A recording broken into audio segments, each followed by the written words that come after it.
ngasi numit yongba matung pung ani khare helakpa duaidagi hoduna Imphal West District ki Lamsang Police Station na konba Kadangban Part 1 da kuki singna bom kapsinduna akan mamongda landarakre Jingkhongda leiba kunja sing safagadaba mafamda lanjenakre Thodok thokfamdagi phangba pawamagi matung ina ngasi numit yongba matung pung aniga minute kunrom tarakpa duaida Gilzangda leiba kunithoi suba Sam Rifles Camp manaki church dagi Kadangbanda leiba Smart Talk School lomda kuki khulai paiba myoi kunrom kumtharaktuna nongmai round kya atarakham leitana Kadangban lomda kapsinduna attack sathaba horaki khulngakuna leiriba kunja singnasu masha ngakthok chanaba nongmai round khara khudhanduna kapki nakal animakta minute nimfu manga rom akan mamongda khuthoknaki nongmai kapna bagi pawadu hek phangbaga Imphal West District Police Commando amade Lamsang Police Station gi team sing yausilaktuna kuki kulai paiba singadu Gilzang mathaki church phawba takthoki nongmai kapna ba ngahak lebluraba matung numidang wairam pung mari khara helakpa duaida amu bom yauna akan mamongda kuki singna attack satharaki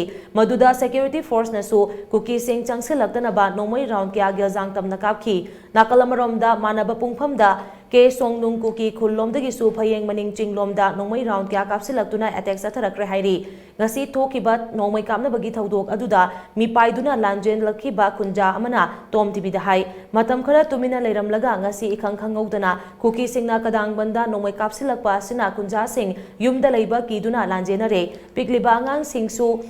leibanina kunja sing nongmai maru maraktagi magi sapagadaba mafam sing yengduna lanjenari haina mahangna phongdoki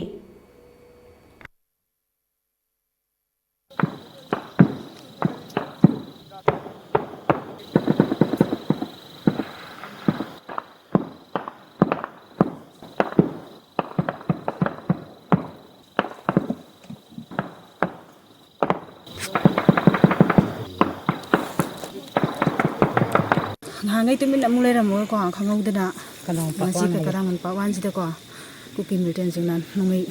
lep na nungi kapsala pusida ko jijum da lebe ta kire adana safa ka dum pham yeng ra angang masam su yaw buni na safa ka dum pham yeng ra ga ko kusi thang tu ga sa bani